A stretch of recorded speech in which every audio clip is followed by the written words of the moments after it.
जैसा कि last episode में हमने देखा कि याओ चैन याओ यान का टीचर बनने के लिए रेडी हो गया था और अब उसकी ट्रेनिंग शुरू होने वाली थी। फिर हमें याओ यान को दिखाते हैं जिसके पास उसकी बहन याओ रनर मिलने आती है, जहां इस बार याओ यान अपनी बहन से अच्छे से बात करता है। उसकी बहन उससे बहुत प्यार करती थी और वो अपने भाई को दुखी नहीं देख सकती थी। याओ यान याओ रनर से कुछ पैसे उधार मांगता है, जिस पर उसकी बहन खुशी खुशी मान जाती है और उसे अपना एक पर्पल गोल्ड कार्ड देती है। वो दोनों फिर एक साथ मार्केट में वो इंग्रेडिएंट्स खरीदते हैं जो याओ चैन ने लाने के लिए कहा था। वो फिर सामान खरीदकर जब बाहर निकलते हैं तो आसपास जियालिए हाउस के गुंडे उनको घेर लेते हैं, जिस पर अब रिंग के अंदर बैठे याओ चैन इन गुंडों से ना उलझकर आगे बढ़ने के लिए कहते हैं, जिस पर वो दोनों उनसे बचकर भागने लगते हैं क्योंकि अभी उन्हें एक और जगह जाकर इंग्रेडिएंट्स खरीदने थे। वहीं अब जियालिए बीए का बेटा, जिसने कल अपने पिता को एक आइडिया दिया था, वो वहां आता है। उसका नाम जियालिए आओ है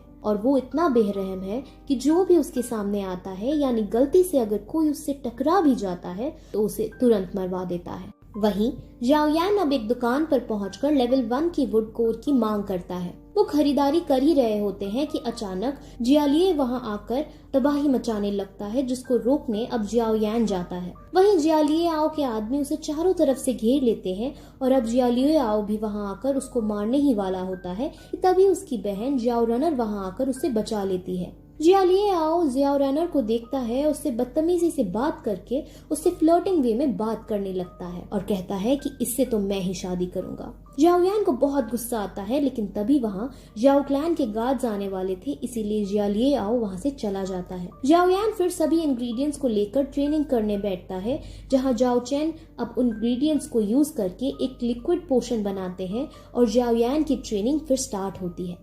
उससे पहले फायर को प्रोड्यूस करना और उसे कंट्रोल करना सिखाते हैं। याओ यान अपनी पूरी जान लगा देता है और अच्छे से फ्लेम प्रोड्यूस कर उसे कंट्रोल भी कर लेता है, जिस पर याओ चैन बहुत ज्यादा शॉक होते हैं क्योंकि ऐसा करना लेवल 3 के लिए बहुत मुश्किल का काम था। लेकिन ऐसा करते वक्त याओ यान एग्जॉस्ट हो जाता है और एकदम वो खून की उल्टियां करके वहीं बेहोश हो जाता है और ये एपिसोड यहीं खत्म हो जाता है। अब 4th एपिसोड स्टार्ट होता है, जिसमें याओ चैन याओ यान को हील करता है और साथ ही उसको डोइकुई पावर को बढ़ाकर लेवल 4 कर देता है। वहीं फिर हमें एक नई जगह दिखाई जाती है जहां पर बोली लगाई जा रही है। वहां पर तीनों शाही परिवार से लोग आए थे, यानी याओ क्लैन, आओबा क्लैन और जिएली हाउस के मास्टर्स भी यहाँ इसमें बोली में आए थे। उस बोली को करवाने वाली एक लड़की थी जिसका नाम याफीत है। वहीं दूसरी तरफ होश आने पर जब याओ यान को ये पता चलता है कि वो लेवल 4 पर आ गया है तो वो काफी ज्यादा एक्साइट होता है। याओ चैन एक मोदक को वैक्यूम पाम टेक्निक से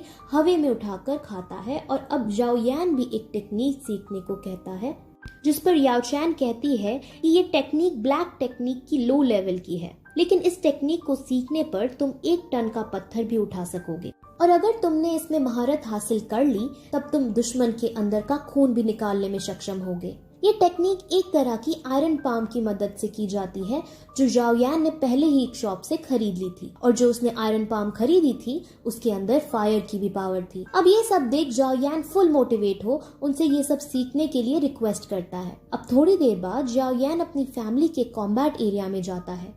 वहाँ पर याओ यानर और एक वॉरियर की प्रैक्टिस फाइट चल रही थी, जिसमें याओ यानर बड़ी आसानी से वॉरियर को मात दे रही थी। वहीं अपने भाई को देखकर याओ यानर को पहली ही नजर में उसकी लेवल इंक्रीज होने का पता चल जाता है, जिस पर वो काफी खुश होती है। अब याओ यान को रिंग के अंदर देख वॉरियर थोड़ा नाराज होता है क्योंकि अभी भी सब याओ यान की उस डील से नाराज थे जो उसने नायान के साथ की। उस वॉरियर का नाम यानिंग है और वो लेवल 8 पर है। याओ यानर अपने भाई को फिर एक जगह ले जाती है और उसे एक किताब देती है जिसके अंदर लेवल 4 के वॉरियर के लिए कई सारी ट्रेनिंग के बारे में लिखा था। अब किताब पाकर वो एक्साइट हो जाता है और सीधे अपने मास्टर याओ चैन के पास जाकर उन्हें ये बुक में लिखी रॉक शैटरिंग टेक्निक के बारे में बताता है, जिस पर वो इस टेक्निक को बेकार बताकर उसे ऑस्टैटिक स्मैश की टेक्निक बुक देते हैं। ऑस्टैटिक टेक्निक को सीखने के लिए लेवल 5 का होना जरूरी था, इसीलिए अब याओ यान उनसे लेवल 5 को भी ब्रेक करने की रिक्वेस्ट करता है। वहीं हमें फिर नायान को दिखाते हैं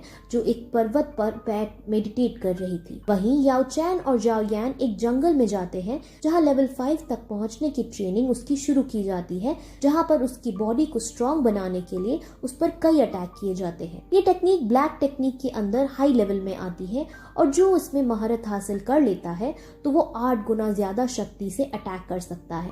याओ चैन फिर उससे कहता है कि तुमने और भी इंग्रेडिएंट्स लाने होंगे। अब जाओ यान टेंशन में आ जाता है क्योंकि उसने अभी तक पिछले इंग्रेडिएंट्स के पैसे जाओ रेनर को नहीं लौटाए थे। अब वो दोनों फिर उसी बोली लगाने वाली जगह पर जाते हैं। वो वही लिक्विड पोशन उसमें बेचने का डिसाइड करते हैं जो उन्होंने उन इंग्रेडिएंट से बनाया था। उस पोशन को स्पिरिट एलिक्सर कहा जाता है। वहाँ ये फाई स्पिरिट एलिक्सर की क्वालिटी चेक करती है और उससे अच्छी क्वालिटी का ही पाती है। रिंग के अंदर याफाई को पता चल जाता है कि ये फाई की सीधी साधी लड़की नहीं है और ये बात वो जाओयान को समझाता है। याफाई बातों बातों में जाओयान के करीब आकर उसका फेस देखने की कोशिश करती है, जिस पर जाओयान समझ जाता है और उसको मौका रहकर दूर कर देता है। वहीं अब स्पिरिट एलिक्सर की बोली लगाई जाती है और उसकी खूब बताई जाती है। असल में इस स्पिरिट एलिक्सर से दोईकुई लेवल के इंक्रीज होने की स्पीड बढ़ जाती है और उसके साथ साथ इसका कोई साइड इफेक्ट्स भी नहीं होता। अब साइड इफेक्ट ना होना बहुत खास बात है क्योंकि हमने जैसे कि पिछली वीडियोस में देखा था कि वो पिल जो नायान ऑफर कर रही थी वो भी सेम काम करती है, लेकिन उसके साइड इफेक्ट्स भी हैं। लेकिन अब इसका कोई साइड इफेक्ट नहीं था, यानी ये बहुत ऊंचे दाम में बिकने वाली थी। जाओ जैन अब इसको किसी भी कीमत पर अपने बेटे जाओ यान के लिए खरीदना चाहता था और ये बात जियालिए बिए को पता था। इसीलिए जियालिए बिए एक षड्यंत्र रचता है। वो इस पर खूब ऊंचे ऊंचे दाम पर बोली लगाता है और उससे ऊंचे दाम पर फिर जाओ जैन कर देता है। जाओ जैन का वजीर उसे समझाता भी है कि जियालिए बिए मन से हमसे ज्यादा बोली लगवा रहा है क्योंकि ये आपको कंगाल करना चाहता है। वो आपके पैसे खर्चा करवाकर जो अगली बोली होगी उसे जीतना चाहता है। लेकिन जाओ जैन को वो लिक्विड पोशन अपने बेटे के लिए किसी भी कीमत पर चाहिए था, इसीलिए बोली बढ़ाते बढ़ाते 40,000 सोने के सिक्के पर पहुंच जाता है और जाओ यान को वो पोशन दे दिया जाता है। वहीं अब अगला जो आइटम था वो विंड स्किल था जिसको जियालिए बिए हासिल कर लेता है और इसी के साथ ये एपिसोड भी यहीं खत्म हो जाता है। एपिसोड 5 एंड एपिसोड 6 अपने ही डैड को बेचकर उसे पैसे मिले हैं। उनका वो क्या करता है और जियालिए बिए और किस तरह से अपनी शैतानी दिमाग चलाता है और याओ चैन असल में उस रिंग के अंदर क्या कर रहा था, इन सभी क्वेश्चन का आंसर हमें अगले वीडियो में मिलेगा। अगली वीडियो भी जरूर देखना। आपसे मैं अब अगले वीडियो में मिलूंगी। तब तक के लिए बाय।